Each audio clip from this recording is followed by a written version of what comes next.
The Wind on Haunted Hill by Ruskin Bond. Shh, cried the wind as it swept down from the Himalayan snows.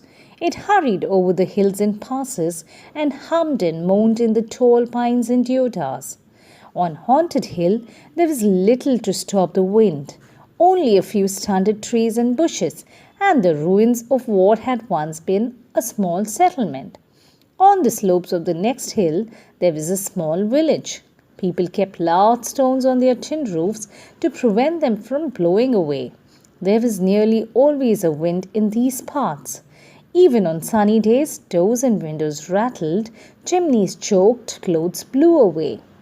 3 children stood beside a low stone wall, spreading clothes out to dry. On each garment, they placed a rock. Even then, the clothes fluttered like flags and pennants. Usha, dark-haired, rose-cheeked, struggled with her grandfather's long loose shirt. She was 11 or 12. Her younger brother Suresh was doing his best to hold down a bedsheet, while Binya, a slightly older girl, Usha's friend and neighbor, was handing them the clothes one at a time. Once they were sure everything was on the wall, firmly held down by rocks, they climbed up on the flat stones and sat there for a while, in the wind and the sun, staring across the fields at the ruins on Haunted Hill. "I must go to the bazaar today," said Usha. "I wish I could come too," said Binya, "but I have to help with the cows and the housework. Mother isn't well." "I can come," said Suresh. He was always ready to visit the bazaar, which was 3 miles away on the other side of Haunted Hill. "No, you can't," said Usha. "You must help grandfather chop wood." Their father was in the army, posted in a distant part of the country, and Suresh and his grandfather were the only men in the house. Suresh was 8, chubby and almond-eyed. "Won't you be afraid to come back alone?" he asked. "Why should I be afraid?" "There are ghosts on the hill." "I know, but I'll be back before it gets dark. Ghosts don't appear during the day." "Are there many ghosts in the ruins?" asked Binya. "Grandfather says so. He says that many years ago, over 100 years ago, English people lived on the hill, but it was a bad spot, always getting struck by lightning, and they had to move to the next range and build another place. But if they went away, why should there be ghosts?" "Because grandfather says during a terrible storm, one of the houses was hit by lightning and everyone in it was killed. Everyone, including the children." "Were there many children?" "There were 2 of them, a brother and sister. Grandfather says he has seen them many times when he has passed through the ruins late at night. He has seen them playing in the moonlight." "Wasn't he frightened?" "No. Old people don't mind seeing ghosts." Usha set out on a walk to the bazaar at 2 in the afternoon. It was about an hour's walk. She went through the fields now, turning yellow with flowering mustard, then along the saddle of the hill and up to the ruins. The path went straight to the ruins. Usha knew it well. She had often taken it while going to the bazaar to do the weekly shopping, or to see her aunt who lived in the town. Wildflowers grew in the crumbling walls. A wild plum tree grew straight out of the floor of what had once been a large hall. Its soft white blossoms had begun to fall. Lizards scuttled over the stones, while a whistling thrush, its deep purple plumage glistening in the soft sunshine, sat in an empty window and sang its heart out. Usha sang to herself as she tripped lightly along the path. Soon she had left the ruins behind. The path dipped steeply down to the valley and the little town with its straggling bazaar. Usha took her time in the bazaar. She bought soap and matches, spices and sugar. None of these things could be had in the village, where there was no shop, and a new pipe stem for her grandfather's hookah, and an exercise book for Suresh to do his sums in. As an afterthought, she bought him some marbles. Then she went to a mochi shop to have her mother's slippers repaired. The mochi was busy, so she left the slippers with him and said she'd be back in half an hour. She had 2 rupees of her own saved up, and she used the money to buy herself a necklace of amber-coloured beads from the old Tibetan lady who sold charms and trinkets from a tiny shop at the end of the bazaar. There she met her Aunt Lakshmi, who took her home for tea. Usha spent an hour in Aunt Lakshmi's little flat above the shops, listening to her aunt talk about the ache in her left shoulder and the stiffness in her joints. She drank 2 cups of sweet hot tea, and when she looked out the window, she saw that dark clouds had gathered over the mountains. Usha ran to the cobbler's and collected her mother's slippers. The shopping bag was full. She slung it over her shoulder and set out for the village. Strangely, the wind had dropped. The trees were still. Not a leaf moved. The crickets were silent in the grass. The crows flew round in circles, then settled down for the night in an oak tree. "I must get home before dark," said Usha to herself as she hurried along the path, but already the sky was darkening. The clouds, black and threatening, loomed over Haunted Hill. This was March, the month for storms. A deep rumble echoed over the hills, and Usha felt the first heavy drop of rain hit her cheek. She had no umbrella with her. The weather had seemed so fine just a few hours ago. Now all she could do was tie an old scarf over her head and pull her shawl tight across her shoulders. Holding the shopping bag close to her body, she quickened her pace. She was almost running, but the raindrops were coming down faster now. Big, heavy pellets of rain. A sudden flash of lightning lit up the hill. The ruins stood out in clear outline. Then all was dark again. Night had fallen. "I won't get home before the storm breaks," thought Usha. "I'll have to shelter in the ruins." She could only see a few feet ahead, but she knew the path well and she began to run. Suddenly the wind sprang up again and bore the rain with a rush against her face.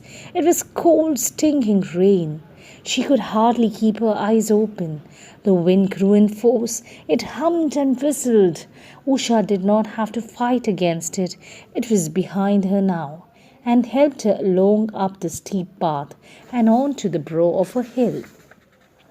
There was another flash of lightning, followed by a peal of thunder. The ruins loomed up before her, grim and forbidding. She knew there was a corner where a piece of old roof remained. It would give her some shelter. It would be better than trying to go on. In the dark, in the howling wind, she had only to stray off the path to go over a rocky cliff edge. "Shh!" howled the wind. She saw the wild plum tree swaying, bent double, its foliage thrashing against the ground. The broken walls did little to stop the wind. Usha found her way into the ruined building, helped by her memory of the place and the constant flicker of lightning. She began moving along the wall, hoping to reach the sheltered corner. She placed her hands flat against the stones and moved sideways. Her hands touched something soft and furry. She gave a startled cry and took her hand away.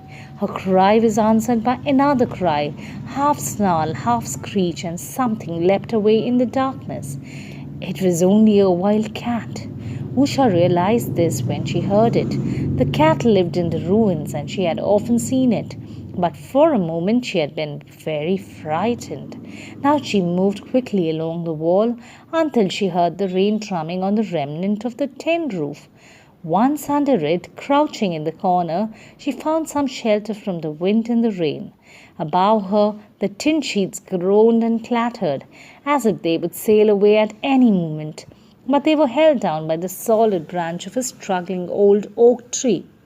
Usha remembered that across this empty room stood an old fireplace, and that there might be some shelter under the blocked-up chimney. Perhaps it would be drier than it was in her corner, but she would not attempt to find it just now. She might lose her way altogether. Her clothes were soaked, and the water streamed down from her long black hair to form a puddle at her feet. She stamped her feet to keep them warm. She thought she heard a faint cry. Was it the cat again, or an owl? But the sound of the storm blotted out all other sounds. There had been no time to think of ghosts, but now that she was in one place without any plans for venturing out again, she remembered grandfather's story about the lightning blasted ruins.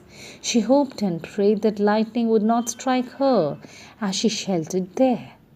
Thunder boomed over the hills and the lightning came quicker now, only a few seconds between each burst of lightning.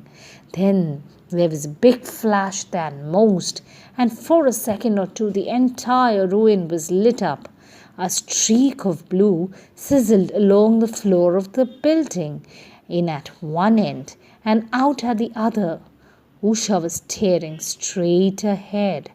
As the opposite wall was lit up, she saw crouching in the disused fireplace two small figures. They could only have been children. The ghostly figures looked up, staring back at Usha, and then everything was dark again. Usha's heart was in her mouth. She had seen, without a shadow of a doubt, two ghostly creatures at the other side of the room, and she wasn't going to remain in that ruined building a minute longer. She ran out of her corner, ran towards a big gap in the wall through which she had entered. She was halfway across the open space when something or someone fell against her. She stumbled, got up, and again bumped into something. She gave a frightened scream. Someone else screamed. And then there was a shout, a boy's shout, and Usha instantly recognized the voice. Suresh! Usha! Pinya! It's me! It's us! They fell into each other's arms, so surprised and relieved that all they could do was laugh and giggle and repeat each other's names. Then Usha said, I thought you were a ghost. We thought you were a ghost, said Suresh. Come back under the roof, said Usha. They huddled together in the corner, chattering excitedly. When it grew dark, we came looking for you, said Binya. And then the storm broke. Shall we run back together? Asked Usha. I don't want to stay here any longer. We'll have to wait, said Binya. The path has fallen away at one place. It won't be safe in the dark in all this rain. Then we may have to wait till morning, said Suresh, and I'm feeling hungry. The wind and rain continued, and so did the thunder and lightning, but they were not afraid now. They gave each other warmth and confidence. Even the ruins did not seem so forbidding. After an hour, the rain stopped, and although the wind continued to blow, it was now taking the clouds away, so that the thunder grew more distant. Then the wind too moved on, and all was silent. Towards dawn, the whistling thrush began to sing. Its sweet broken notes flooded the rain-washed ruins with music. Let's go, said Usha. Come on, said Suresh. I'm hungry. As it grew lighter, they saw that the plum tree stood upright again, although it had lost all its blossoms. They stood outside the ruins on the brow of the hill, watching the sky grow pink. A light breeze had sprung up. When they were some distance from the ruins, Usha looked back and said, Can you see something there? Behind the wall? It's like a hand waving. I can't see anything, said Suresh. It's just the top of the plum tree, said Binya. They were on the path leading across the saddle of the hill. Goodbye, goodbye, voices on the wind. Who said goodbye? Asked Usha. Not I, said Suresh. Not I, said Binya. I heard someone calling. It's only the wind. Usha looked back at the ruins. Sun had come up and was touching the top of the walls. The leaves of the plum tree shone. The thrush sat there singing. Come on, said Suresh. I'm hungry. Goodbye, goodbye, goodbye. Usha heard them calling. Or was it just the wind?